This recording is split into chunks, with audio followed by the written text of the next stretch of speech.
On va y arriver. C'est pas fini. Reprends le verset 24.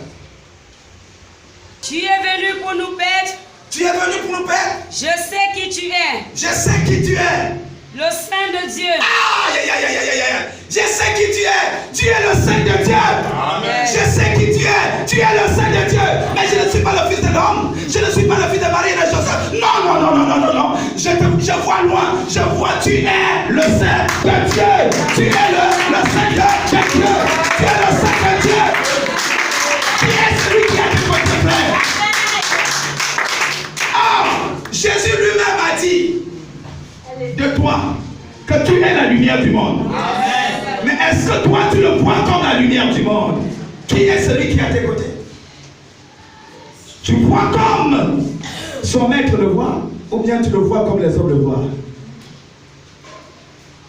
Qui est à tes côtés? Qui tu vois à ta droite? Qui tu vois à ta gauche? Oui. Qui tu vois? Quand l'ange descend, il rencontre Daniel. Daniel est fort étonné, frère, pour la première fois. Il appelle bien-aimé. Ça, c'est qui tu m'appelles bien-aimé. C'est que celui que j'aime bien.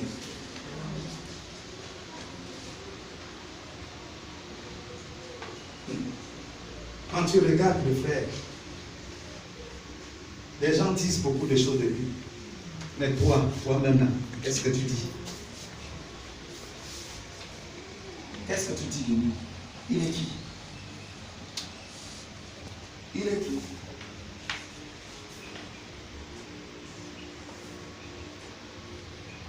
Un esprit impur et un porte-parole des esprits impurs est en train de dire de Jésus, tu es le Saint de Dieu. Tu es le Saint de Dieu. Ce n'est pas encore fini. Il y a encore un autre argument là, frère, qui donne. Verset 25. Jésus le menaça. Jésus le menaça, disant, tais-toi. Tais-toi. Et sors de cet homme. Et sort. Verset 26. Et l'esprit impur sortit de cet homme en l'agitant avec violence et en poussant un grand cri. Luc au chapitre 4. Verset 41. Luc chapitre 4. Luc chapitre 4. Après le coucher du soleil, tous ceux qui avaient les malades atteints de diverses maladies les lui amenèrent. Il imposa les mains à chacun d'eux et il les guérit. Des démons aussi sortirent de beaucoup de personnes en criant et en disant, tu es le Fils de Dieu. C'est les démons, frères, qui sont en train de proclamer. Nous savons qui tu es. Mais les malades qui étaient guéris ne disaient rien du tout, rien du tout. Ils savaient qu'ils sont partis voir un marabout, un féticheur, et puis la situation était décantée. Mais bien aimé dans le Seigneur, quand les démons sortent des corps, les démons poussent un cri. Tu es qui, maman? Reprends, lis. Des démons aussi sortis. Des démons sortis de beaucoup de personnes. Et en criant et en disant, tu es le Fils de Dieu. Tu es le Fils de Dieu. Tu es le Fils de Dieu. Pour toi qui es Jésus, frère, soeur, pour toi qui es Jésus. Pour toi qui es Jésus. Ton petit frère. Pour toi qui es Jésus. Un homme que tu peux mépriser. Pour toi qui es Jésus. Qui est Jésus pour toi? Parce que si tu ne reconnais pas l'autorité de Jésus-Christ, tu ne pourras jamais reconnaître l'autorité de ceux-là qui sont élevés en dignité. Non, je reprends, frère, je reprends. Si tu n'es pas soumis à Jésus-Christ, tu ne peux pas prétendre être soumis à un homme.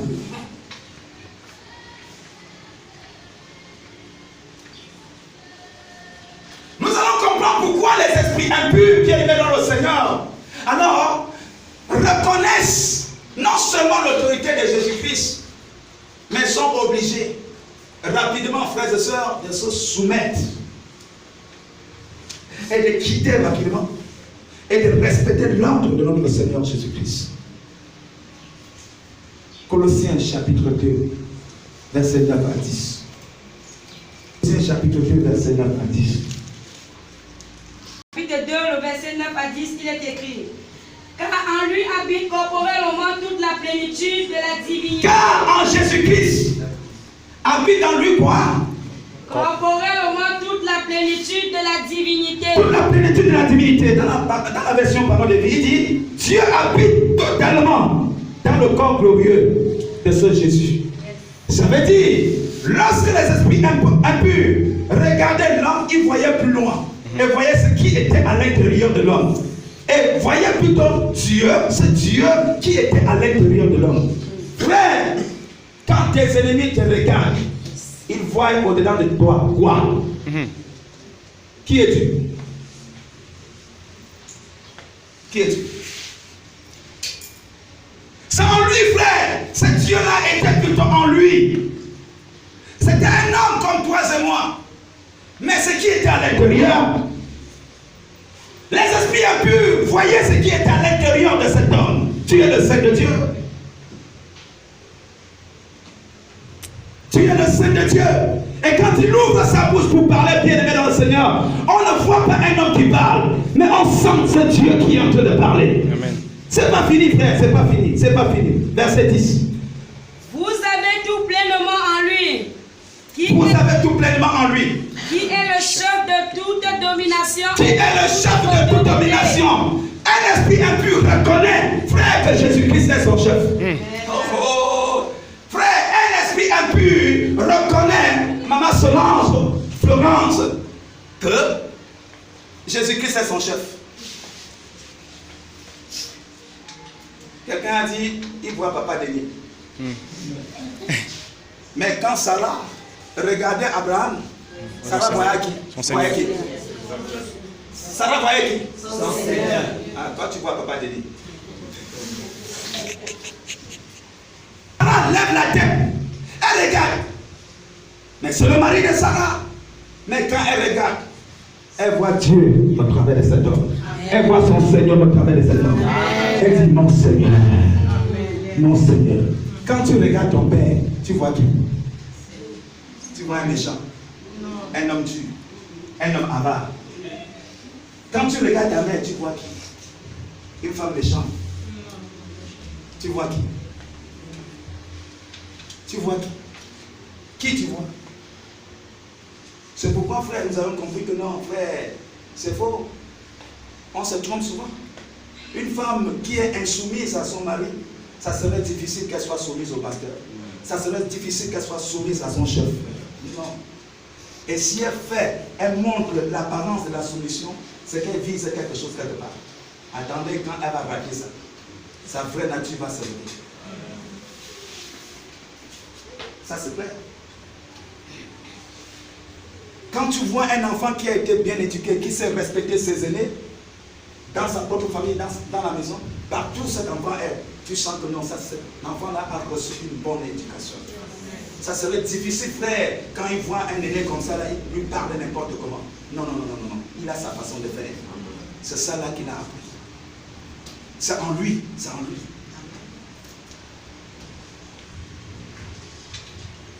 C'est en lui. On peut reconnaître que Jésus-Christ est le chef de toute autorité. Que Jésus-Christ est le chef de toute autorité. Ça veut donc dire, quoi, frères et sœurs, que quelle qu'en soit notre position, nous savons une chose. Il y a un chef.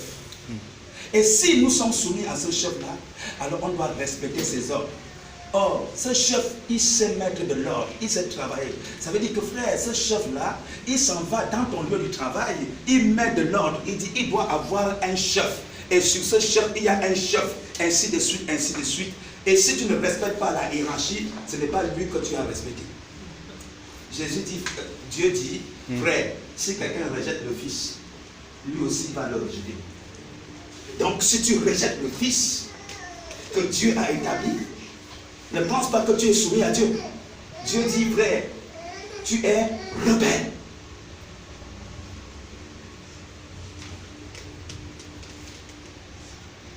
Jésus-Christ est le chef. C'est ça que, bien aimé, ce texte, reprends le verset 10 de Colossiens chapitre 2. Vous avez tout pleinement en lui. Vous avez tout pleinement en lui. Qui est le chef de toute domination et de toute autorité. Qui est le chef de toute domination et de toute autorité. Dans la version parole de vie, il dit ceci.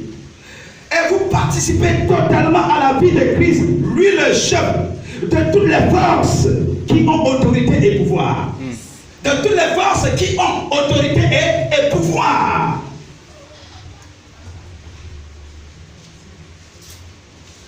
On y arrive. Éphésiens chapitre 6, verset jusqu'au verset 10. Éphésiens chapitre 6, à partir du premier verset, il est écrit: Enfants, obéissez à vos parents, selon le Seigneur, car cela est juste. Mais dans ce texte-là, je voudrais attirer ton attention. Le verset 9 m'intéresse beaucoup. Mais on commence au premier verset pour que tu comprennes beaucoup de choses. Reprends le premier verset. Enfants, obéissez à vos parents, selon le Seigneur, car cela est juste. Obéissez à vos parents selon qui? Le Seigneur. C'est l'ordre de qui? L'ordre du Seigneur, oui ou non? C'est l'ordre du Seigneur, oui ou non? Ça veut dire que dès lors que tu désobéis à tes parents, tu es en train de désobéir à qui? À celui qui a fait de ton père, à celui qui a fait de ta mère, ta mère. Continue. Honore ton père et ta mère. Honore ton père et ta mère. Honore ton père et ta mère. Vas-y. C'est le premier commandement avec une promesse. Le commandement, qui a donné ce commandement? Qui a donné ce commandement? C'est Dieu, oui ou non? Ça veut dire, si tu ne respectes pas ce commandement, c'est à qui que tu as désobéi? C'est à qui? C'est à Dieu. Mais ce Dieu qui me parle ainsi, est-ce qu'il ne sait pas le comportement de mon père? Est-ce qu'il ne sait pas le comportement de ma mère? Est-ce que ce Dieu qui parle ainsi, est-ce qu'il ne sait pas? Est-ce qu'il ne sait pas? Il sait qu'il y aura des irresponsables. Et tu vas comprendre, hein? Frère, nous allons y arriver, tu vas comprendre. Comment faire donc, si ce Dieu sait? Continue, lis. Honore ton père et ta mère, c'est le premier commandement avec une promesse. Il y a une promesse à cacher à ce commandement. Afin que tu sois heureux et que tu vives longtemps sur la terre. Et il y a quelqu'un qui veut être heureux. Hein? Tu pries, tu jeûnes non, pour être heureux. Est-ce que tu n'as pas foigné quelque part? Hein? Il dit ça, c'est le premier commandement, frère, qui est accompagné d'une promesse. Donc ce n'est pas simple. Il y a des avantages là. Tu veux être heureux sur la terre? Tu veux vivre longtemps? Tu prends les médicaments, frère, ça ne marche pas. Tu fais ça, ça ne marche pas. Est-ce que regarde toi-même là. Quelle est ta relation vis-à-vis de tes parents? Quelle est ton attitude vis-à-vis de tes parents? Continue. Et vous, père? Et vous, père? N'irritez pas vos enfants. Ah, il y a aussi pour le père. Père, ne mets pas tes enfants en colère. N'irritez pas vos enfants. Mais élevez-les en les corrigeant et en les instruisant selon le... On va élever les enfants comment? En les corrigeant. Comment on les corrige? Comment on les corrige? Hein, frère? Tout simplement parce que ton père t'a corrigé, tu dis qu'il est méchant. Tu vas à l'école, tu n'apprends pas, tu arrives, on te corrige. Il m'a galoché, mais c'est ça. Il m'a mal parlé. Veux-tu être heureux? Voilà, il faut pas les... Mais il faut les corriger. Pourquoi? Parce que lui-même, Dieu, il ne corrige pas tout le monde. Il corrige que ce que lui il est. Donc quand Dieu vient pour te corriger, la frère et soeur, ça veut dire que non, il t'aime. Donc quand ton père te corrige, c'est parce qu'il t'aime. Ma fille, pourquoi quand on dort, tu ne sors par la fenêtre? Je ne veux plus ça. Elle dit des oreilles. Elle m'a méchante. Elle m'a tiré les oreilles. Elle a coupé mes boucles d'oreilles. Ah, qui là? Et puis tu es à l'église. Pasteur, vraiment, mes parents ne m'aiment pas. Femme, tu t'aimes? Tu ne t'aimes pas. Tes parents t'aiment, mais toi-même, tu ne t'aimes pas. Tu ne t'aimes pas. Tu ne dis pas au pasteur que quand je sortais à la fenêtre, c'est là où on m'a tiré les oreilles. Hein? Tu coupes la partie là, tu jettes. Comme maintenant on fait là, on coupe la partie et on coupe ça, on jette. On prend l'autre partie là. Oh, sors de chez moi. Après là, la partie non, il m'a giflé, on colle. Sors de chez moi avec une gifle. Mais frère, la partie que non, alors là, tu es sorti de la fenêtre, pourquoi? On coupe ça, on jette. Pasteur, je n'ai rien fait. L'homme là, je ne lui comprends pas maintenant. Il est arrivé seulement là. Il a dit, sors de chez moi. Et quand il a dit, c'est pourquoi il m'a giflé pour. C'est tout. Il n'y a pas une partie que tu as coupée et jetée. Parce que tu sais que la partie là, si tu mets la partie là, ça va te disqualifier. Est-ce que tu peux dire Amen bien? Amen. Même si tu ne dis pas Amen, est-ce que ça change ça fait? C'est la parole. J'ai souvent dit un Amen forcé n'est pas un Amen. Ah oui. C'est la parole, non, c'est écrit. Il ne faut pas enlever ça. Si tu enlèves ça dans ta Bible, il y aura ça dans ma Bible. Amen. Il y aura ça dans ma Bible. Continue la soeur, c'est pas fini. Serviteurs. Serviteurs. Obéissez à vos maîtres selon la chair. Obéissez à vos maîtres selon la chair. Avec crainte et tremblement. Avec crainte et tremblement. Dans la simplicité de votre cœur. Dans la simplicité de votre cœur. Comme à Christ. Comme à qui? À Christ. Comme à qui? À Christ. Mais est-ce que Christ, est-ce que tu sais qui est même mon maître là? Est-ce que tu sais qui est même mon chef? Est-ce que tu sais qui est même mon patron? C'est un rosicrucien, c'est un franc-maçon, c'est un sorcier, c'est un pratiquant, c'est un ceci, c'est un ceci. Mais le jour que tu t'es levé pour aller travailler, est-ce que tu sais que tu avais prié, Seigneur, donne-moi du travail? Est-ce que tu sais que les gens avaient même déposé les dossiers, ce sorcier-là, il a rejeté? Et pourquoi ce n'est que des dossiers qu'il a pris? C'est Dieu. Et ce jour, quand tu as trouvé ce travail, tu es venu, je témoigne. Oh, mon Seigneur est merveilleux. Dieu m'a donné un travail. J'ai longtemps souffert, Dieu m'a donné le travail. Et puis 2 jours après, c'est un méchant, c'est un sorcier. Oh, je ne savais pas la faire. Donc, Seigneur, pardon, enlève-moi, enlève-moi, enlève-moi, enlève-moi. Qui es-tu?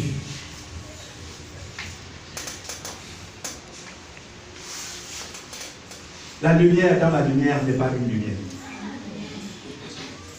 La lumière a sa valeur là où il y a les ténèbres. Non, tu n'as pas compris. Ça veut dire que Dieu, c'est Dieu. Si t'a envoyé là, c'est parce que bien aimé dans le Seigneur, il t'a équipé. Il savait que là, c'est les ténèbres. Mais tu es capable de prier à cet endroit. Amen. Amen. Papa, je vais démissionner. Tu vas démissionner? Non, c'est un sorcier. Dieu m'a ouvert les yeux, il m'a montré que c'est un rosicrucien. Ce n'est pas le même Dieu qui t'avait envoyé de travailler là-bas. Avant qu'il t'envoie, c'est maintenant qu'il est devenu, ou bien il était avant que Dieu ne t'envoie. Maintenant, oui, alors pour que Dieu t'envoie chez quelqu'un qui est comme ça. Frère, il y a eu une grande persécution. L'église de Jésus est dispersée, chacun de son côté. Dieu sait que Philippe était un saint homme. Dieu sait que Philippe est quelqu'un qui craint Dieu. Dieu sait que Philippe est quelqu'un qui est rempli du Saint-Esprit. Mais vous savez, là où Dieu l'envoie en Samarie, là où il y a plein de sorciers, là où il y a plein de marabouts, là où il y a des gens qui ne croient pas. Et quand il arrive, bien aimé dans le Seigneur, quand il arrive en Samarie, la Bible dit, alors lui qui était la lumière, il se met à éclairer toute la Samarie. Je reprends.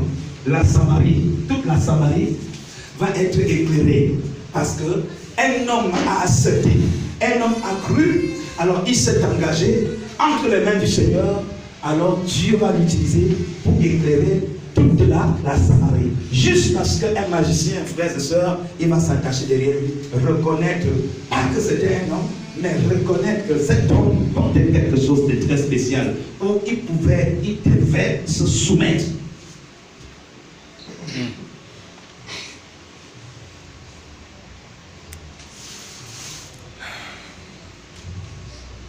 Un travail d'une semaine seulement. Pour ceux qui ont porté correctement ce travail, ils vont comprendre que non, ça là, ce n'est pas aussi facile. Mais c'est parce que ce n'est pas facile que tu vas comprendre que non, c'est le poids d'une nation, frère. C'est le poids d'une nation.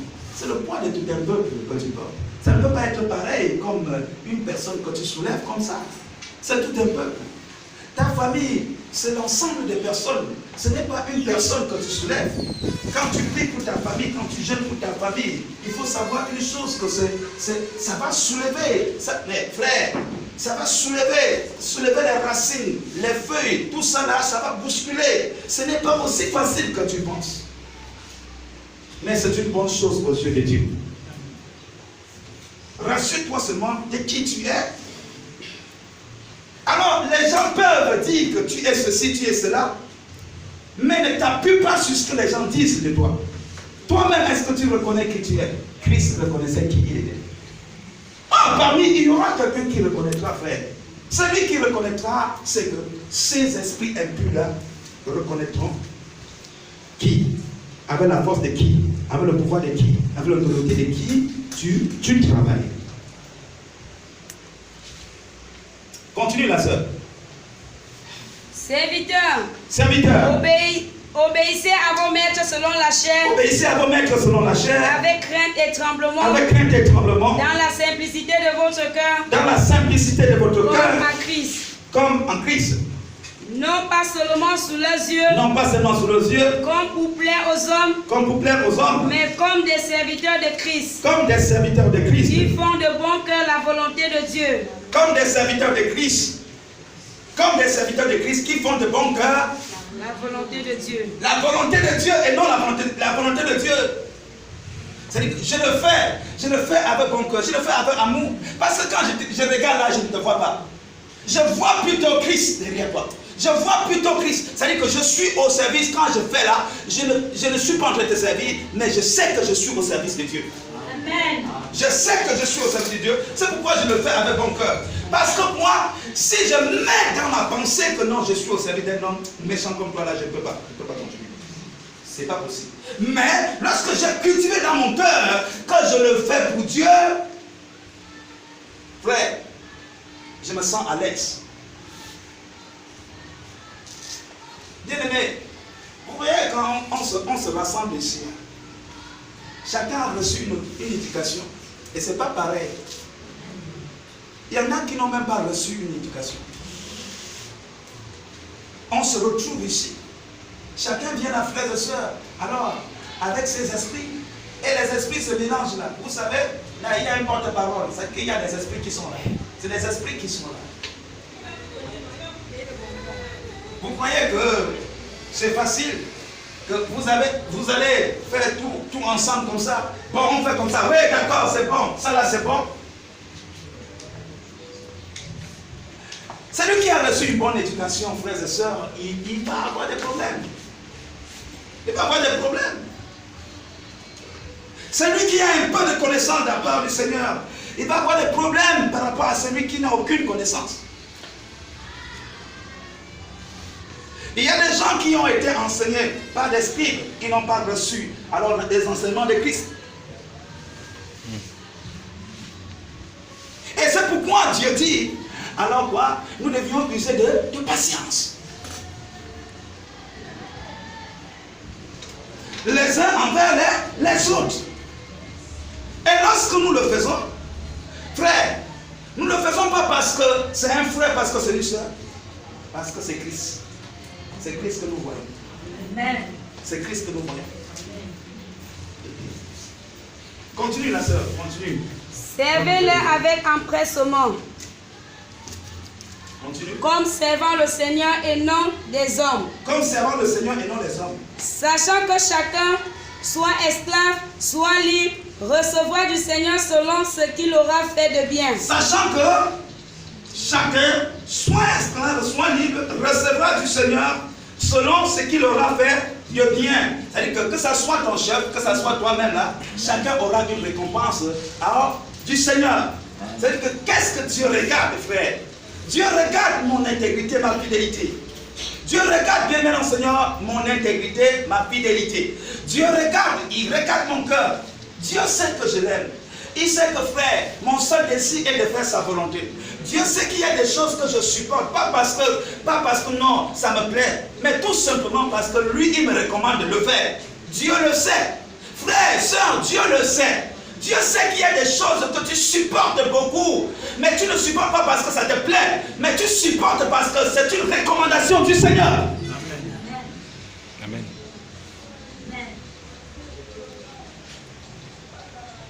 Verset 9. Et vous, maîtres, Et vous, maîtres, agissez de même à leur on y égard. arrive. Agissez de même à leur égard Et abstenez-vous de menaces. Et abstenez-vous des menaces. Sachant que le maître et le vôtre est dans les cieux. Sachant que quoi? Le maître et le vôtre est Le dans les maître cieux. de l'esclave et le maître du libre. Le maître du serviteur et le maître du maître. Notre maître à nous tous, il est où? Il est dans les cieux. Et que devant lui, devant lui, il n'y a point d'acception de et personne. que devant lui, frère, il tient compte de l'intégrité, de la fidélité. Il tient compte, bien aimé mon Seigneur, quelqu'un qui a été honnête envers lui. Dieu voit, frère, le service de tout un chacun. Dieu s'intéresse au service de tout un chacun. Dieu, il s'intéresse au service de tout un chacun. Avant de lire Romains chapitre 2, pour chuter bien bien au Seigneur, je voudrais revenir sur les exemples que nous avions pris tout au long de la semaine dans l'Ancien Testament. Nous avions touché l'histoire de Moïse et de Josué.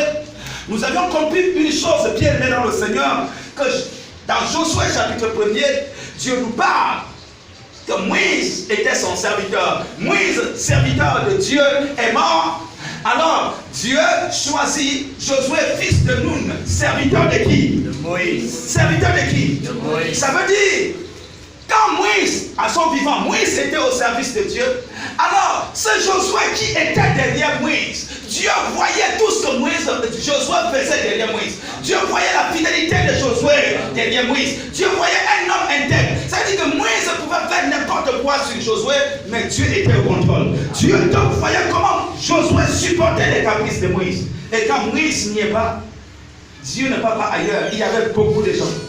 Dieu dit, Josué, je dois te rappeler une chose, que depuis longtemps, tu étais serviteur de Moïse. Maintenant, alors, ton élévation est déjà là.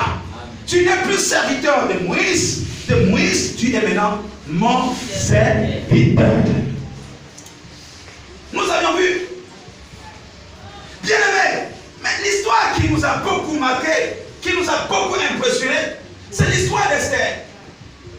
Adassa.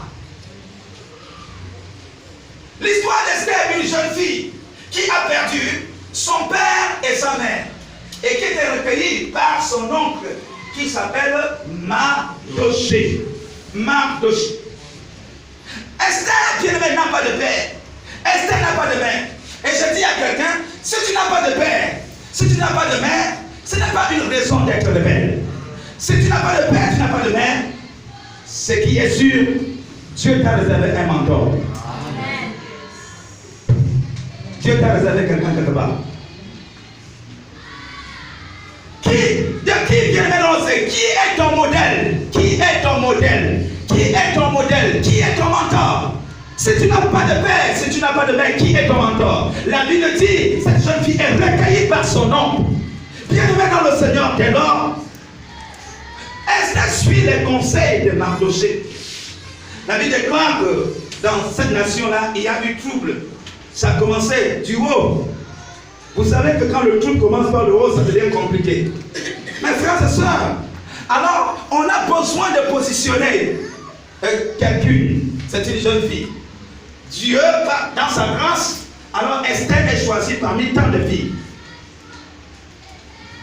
Il y a une formation d'environ 6 mois et on traite bien les gens là-bas. J'en suis fort convaincu donc que pour la première fois, Esther va avoir toutes les crèmes, les meilleures crèmes qu'il lui faut pour s'entretenir. Mais la Bible dit, avant d'y arriver, elle était sous la responsabilité de Mardoché. Mardoché, qui est Mardoché? C'est un homme bien qui craint Dieu. Mardoché, c'est un homme qui connaît l'importance du jeûne et de la prière. Il sait chercher la face de Dieu. Mais ce que nous voulons retenir dans tout ça ce matin, c'est au chapitre 2. Lisons très rapidement au chapitre 2 d'Esther. Le verset 20, Esther chapitre 2, très rapidement, verset 20. Nous n'avions plus que 5 minutes. Le verset 20. Esther n'avait fait connaître ni sa naissance, ni son peuple. Esther n'avait fait connaître ni sa naissance, ni son peuple. Car Mardoché ne lui avait défendu. Car Mardoché lui avait défendu. Et elle suivait les ordres de Mardoché. Et elle suivait les ordres de qui? Elle suivait les ordres de Mardoché. Aussi fidèlement qu'à l'époque où elle était sous sa tutelle. Elle continuait, frère, quand les choses ont commencé à fleurir. Il y en a qui commencent le début parce qu'ils sont dans la souffrance, parce qu'ils sont dans la pauvreté extrême. Mais dès que les choses commencent à changer, la frère, l'orgueil monte. Il commence à dire, alors moi aussi j'ai le Saint-Esprit comme toi. Moi aussi. Ça veut dire qu'il mange un peu. Moi aussi je prie. Mais la Bible dit que frères et sœurs, Esther est dans cette posture, mais elle continuait toujours à recevoir fidèlement les ordres de Mardochée. Si tu parcours le livre d'Esther, tu ne verras nulle part, jusqu'à ce que Esther s'engage à jeûner, tu ne verras nulle part que Dieu va parler à Esther. Esther jeûne, Esther prie. Mais en aucun cas, Dieu est venu parler à Esther, que ce soit en songe, que ce soit bien par des signes, par une vision. Non. Elle suit fidèlement les ordres, les instructions de Mardochée. La Bible déclare que Dieu va élever Esther. Esther est déjà reine. Esther se suffit. Pour la première fois, quand Mardochée parle à Esther, envoie les nouvelles à Esther, Esther se dit, bon, moi, je suis déjà arrivé. Alors, c'est sûr que, c'est la pauvreté qui dérange mon oncle. Allez lui donner les vêtements. Esther va donc prendre les vêtements pour qu'on aille donner à Mardochée. Parce que Mardochée, frère, le souci de Mardochée, ils sont rentrés en jeûne et prière. Pourquoi? Parce qu'il y a un homme qui s'est levé pour vouloir déstabiliser le peuple de Dieu. Alors le trouble avait envahi dans le pays. Alors Mardochée prenait cela à cœur. Et va envoyer les instructions à Esther pour dire, Esther ma fille, alors là c'est mauvais. Esther dit, oh laisse ça, mon oncle, qu'est-ce qui te manque? Il te manque les vêtements, il prend les vêtements, il donne. Elle prend les vêtements, il donne. Mardochée a refusé les vêtements. Mais qu'est-ce qui ne va pas? Mon oncle. C'est sûr que là, elle disait, mais c'est l'argent que tu veux? Bien, qu'est-ce qui ne va pas? Rien de tout ça. Je veux voir le peuple de Dieu tranquille. Expérimenter la paix et la tranquillité. Je veux voir le peuple, je veux voir le pays expérimenter la grandeur du Dieu que je sers, du Dieu que je prie. Mardochée n'a ni argent ni or. Mardochée n'a rien. Mais bien aimé dans le Seigneur, comme cette femme qui s'appelait Anne, qui était au service de Dieu. La Bible déclare, servante de Dieu, elle servait le Seigneur dans le jeûne et la prière. Dans le jeûne et la prière. Mardochée jeûne. Mardochée dit, allez dire à Esther, depuis que Esther tu es avec moi, à chaque fois que j'ai parlé, tu as toujours obéi. Quelle est cette affaire? Bon, si tu ne fais rien, parce que tu ne sais pas le pourquoi ce Dieu-là t'a positionné là. Tu ne sais pas que certainement il t'a positionné là pour délivrer son peuple. Mais si tu fermes ta bouche, ce qui est sûr, c'est que la délivrance de ce peuple arrivera. Dieu va utiliser d'autres moyens, mais il faut savoir une chose. Que ce soit toi ou la maison de ton père, vous allez périr. Vous allez périr. Esther a dit, mon oncle ne m'a jamais parlé ainsi. Pour toi, quand on te parle comme ça là, je suis fâché. D'ailleurs même là, Dieu, viens avec moi. Tu crois que ce sont tes prières qui m'ont amené à ce niveau? Tu crois que tu fais quoi? Dieu, moi je savais que moi-même je savais que non, je pouvais être là. Non, un homme ne lève pas un homme. Est-ce que Mardochée a dit qu'il allait? Mardochée a dit quoi? Est-ce que Mardochée a été forcé? Il te force. Il te dit si tu ne fais pas, tu es libre. Tu es libre. Tu es libre. Mais qui est ce Mardochée, frère? C'est quelqu'un qui est dans la poussière. C'est quelqu'un qui est méprisé. Mais aux yeux de Dieu, Dieu voit la fidélité de Mardochée, la fidélité d'Esther. Elle voit Mardochée, un homme soumis. Il voit Esther, une fille soumise. Soumise à qui? À Mardochée. Alors, c'est alors Esther dit, hey, mon oncle n'a jamais parlé, n'a jamais haussé le ton comme ça. Non. Mon oncle ne m'a jamais parlé comme ça. C'est mon père. Alors, j'obéis, elle s'est levée, elle dit ceci, même s'il faille que je meure. Hey, je l'ai. L'oncle n'a pas dit, tu parles de quel jeune, nous jeûnons depuis. Non.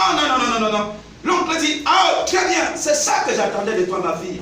Alors, elle rentre dans un jeûne de 3 jours. Elle dit même, écoutez, Maman Ada, il a dit ceci. C'est Esther qui dit, hein, demain là, personne ne mange, personne ne boit pendant 3 jours. Mardochée parle aux gens. Moi-même, et qui? Elle a demandé le consentement de ses servants. Est-ce qu'elle a demandé? Ah, Esther sort maintenant, regarde, elle vient tous ses servants. Maman Ada, demain c'est le jeûne, 3 jours, 3 nuits sans manger. Est-ce que les servants ont été soumis? Oui. Pourquoi? Parce qu'elles reconnaissent l'autorité d'Esther. Esther, si tu veux que les gens soient soumis à toi, sois aussi soumis à tes supérieurs. Si tu veux que les gens soient soumis à toi, si tu veux que les gens te respectent, respecte tes aînés, respecte ceux qui sont devant toi aussi. C'est ça l'exemple. C'est pourquoi il a dit, soyez des modèles. Est-ce que Jésus respectait son Père? Ce que je vois mon Père faire, moi aussi je le fais. Ce que je vois mon Père faire, je le fais. Jésus te dit, lui-même il a sa propre volonté. Le Père a sa volonté. Mais il dit, je ne suis pas venu faire ma volonté. Je suis venu faire la volonté de mon Père. Je veux faire ce qui plaît à mon Père. Je veux faire ce qui plaît à mon Père. Alors les servantes d'Esther vont être soumises à un jeûne. On t'a dit de jeûner. Le Saint-Esprit m'a pas parlé. Le Saint-Esprit m'a pas parlé. Il faut que le Saint-Esprit me parle. Donc, je ne suis pas de bonne humeur. Tu es servant, tu es ma servante, oui ou non? Quand tu es de bonne humeur, je ne demande pas ton humeur. Je dis, on va jeûner 3 jours, 3 nuits. Si tu ne jeûnes pas là, frère, quand le résultat arrive là, il y a des gens qui vont périr. Esther dit, moi-même je vais jeûner. Et mais c'est. Mais est-ce que tu as demandé à tes servantes si elles sont. Je n'ai pas besoin de les demander. Et je n'ai pas besoin. Ce sont mes servantes, non? Bon, la Bible dit, frère, Esther va jeûner 3 jours, 3 nuits. Dieu ne lui a pas parlé, même pas dans un songe. Dieu ne lui a pas parlé, même pas dans une vision. Mais elle va s'engager à faire. Mardochée est d'accord. Si Mardochée dit non, ma fille, laisse, Esther laisse. Voilà la victoire de tout un peuple est arrivée. Une jeune fille s'est levée en suivant les instructions de son mentor. La Bible déclare que Esther s'est levée. Quand Esther s'est levée, bien aimé dans le Seigneur, résultat de 3 jours, 3 nuits, qu'est-ce qui va se passer? On va envoyer les lettres dans des provinces. Tout le pays, la nation tout entière va être sauvée. Parce qu'une jeune fille, obéissante, fidèle, à qui? À Mardochée. Mais en réalité, est-ce que c'était même à Mardochée? C'était à Dieu. Elle voyait Dieu dans Mardochée. Elle voyait Dieu dans Mardochée. Le temps nous manque pour parler de Daniel, frère, qui était en captivité. Ce Daniel qui était au palais, et que là, frère, au palais, vous savez ce qui se passait. Mais la Bible dit que le gars a réussi à prier son Dieu, à être fidèle au palais. Bien aimé dans le Seigneur, avec des chefs qui ne croyaient pas au Dieu de Daniel. Il a réussi le pari, jusqu'à ce qu'il va se retrouver dans une fosse, sans dire mot à son chef. Mais il se retrouve dans la fosse, toujours en respectant son chef. Mon Seigneur, mon roi, il n'a pas dit méchant, sorcier, tu iras en enfer. Ce n'est pas sorti dans la bouche de Daniel. Quoi qu'il sait, il sait ce que Dieu les réserve. Mais la Bible dit, jusqu'à ce qu'on va le prendre pour le jeter dans la fosse, il est toujours respectueux. Amen. Un homme respectueux se trouve dans la fosse. C'est là où il rencontre le véritable lion. C'est lui qui aime la fidélité. C'est lui qui aime l'intégrité et la droiture. Il dit, mon gars, tu ne mérites pas. Je cherche des hommes comme ça. Comment tu peux penser que tu vas... Je cherche des hommes comme ça. Il faut que tu sortes de cette fosse-là. Ils vont reconnaître ton autorité. La Bible déclare que quand Daniel sort, ce n'est pas Daniel qui dit, je sais le Dieu vivant. Quand Daniel sort, qu'est-ce qui se passe? C'est son chef qui est en train de faire l'évangélisation. C'est le Dieu de Daniel. Oh. Écoutez-le. Ça veut dire qu'en ce moment, quand Daniel va parler, le chef se soumet. Mais en réalité, est-ce qu'il se soumet à Daniel? Non. Il voit Dieu en Daniel. Amen. Oh, tu ne comprends pas. Il voit Dieu en Daniel. Romains 12, 12. On va chuter des choses à nous dire. On peut tenir du temps, on va lire. Je dis quoi? Romains 12, au verset 19. Verset 19. Romains 12, verset 19. Romains 12, 19. Romains 12, le verset 19, il est écrit. Ne vous vengez point vous-même, Ne vous vengez point vous-même, bien-aimés. mais laissez agir la colère. Mais laissez agir la colère. Car il est écrit. Ça veut dire que si j'ai un chef, frère, si j'ai un chef qui est en train d'abuser de son autorité, je dois savoir une chose. Je n'ai pas à me venger. Oh frère, parce que lui et moi, on a un chef. Alléluia. Lui et moi, on a un chef. Parce que moi, c'est notre chef qui l'a établi, chef sur moi. Lui et moi, on a un chef. Je me tourne vers le chef. Je dis, papa, donne-moi la force. C'est toi qui m'as mis sur lui. C'est toi, Seigneur. Je n'ai pas à me venger parce que ce n'est pas ce que tu m'as dit de faire. Car si tu m'avais dit de me venger, j'aurais dû faire. J'ai toutes les possibilités. Mais selon ta parole, au verset 19 de Romains chapitre 12, ne vous vengez point vous-même, bien-aimés, mais laissez agir la colère, car il est écrit, à moi la vengeance, à moi la rétribution, dit le Seigneur. Verset 20. Mais si ton ennemi a faim, donne-lui à manger. S'il a soif, donne-lui à boire. Car en agissant ainsi, ce sont des charbons ardents que tu amasseras sur sa tête. Ne te laisse pas vaincre par le mal, mais surmonte le mal par le bien. Amen. Si tu vois papa en train de bâtonner maman, dis maman, fuis. Ne dis pas que maman, le type là, il est toujours belle. Viens, je vais être ton associé. On va bien le bastonner. Tu as bastonné ton père. Tu as boycotté l'autre. Tu as voulu te venger. Il ne faut pas que maman t'entraîne bien aimer dans le Seigneur à pécher. Maman, on ne fait pas comme ça. Tu ne peux pas bagarrer avec papa. C'est pas bon. Non, je sais que ce qu'il fait là, c'est pas bien. Mais non, si je fais ce que tu me demandes là, je suis moi-même en train de pécher.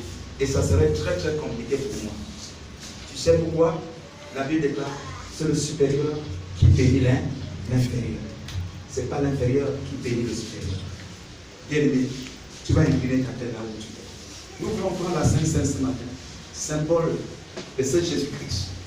Jésus-Christ homme, qui, dès que l'enseigneur était au service. La Bible déclare, il est allé même plus bas. Jusqu'au sacrifice de la croix. Et à chaque fois que nous voyons cette table dressée pour la Sainte Seine, réalisons, frère, lui qui a supporté les injures. Qu'est-ce que les anciens de l'église n'ont pas fait? Les principaux sacrificateurs.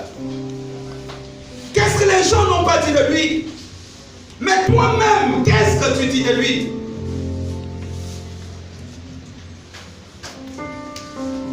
Je sais qui tu es. Tu es mon rédempteur, Seigneur. Tu es celui qui a payé le prix pour moi. C'est toi qui es la tête de l'église. C'est toi qui es le chef suprême de toute autorité.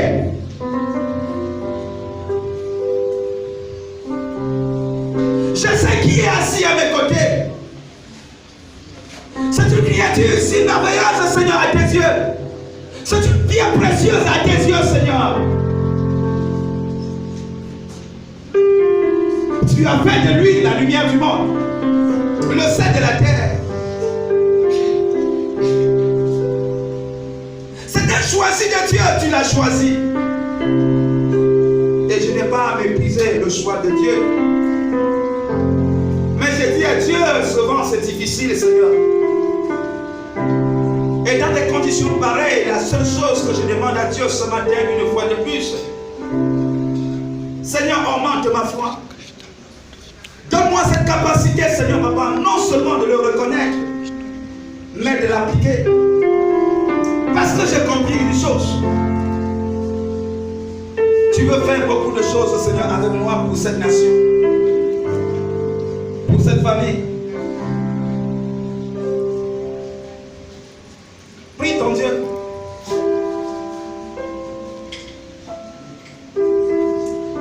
Prie ton Dieu.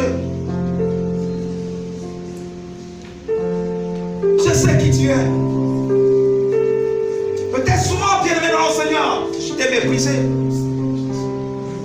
Je t'ai considéré souvent comme un homme sans valeur.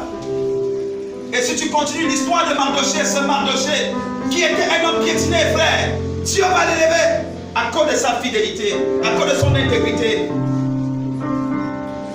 Il craignait Dieu. Il le faisait de tout son cœur. N'oublie jamais que tous les hommes, frères, qui ont porté le peuple dans leur cœur, quel qu'en soit leur bord, Dieu les a toujours considérés. Dieu cherche un homme sur qui il peut s'appuyer pour porter son peuple plus haut. Dieu cherche un homme, une femme.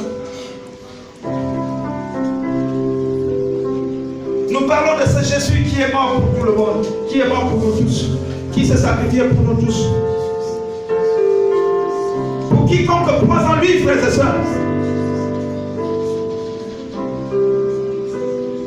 Même si tu penses que les gens ne croient pas en toi, mais laisse-moi te dire, il y a quelqu'un quelque part qui croit en toi, qui sait que tu es un servant de Dieu, qui sait que tu es un serviteur de Dieu, et qui ne te voit pas comme moi, comme les autres te voient, qui te voit, qui voit Dieu au travers de toi. Fonce.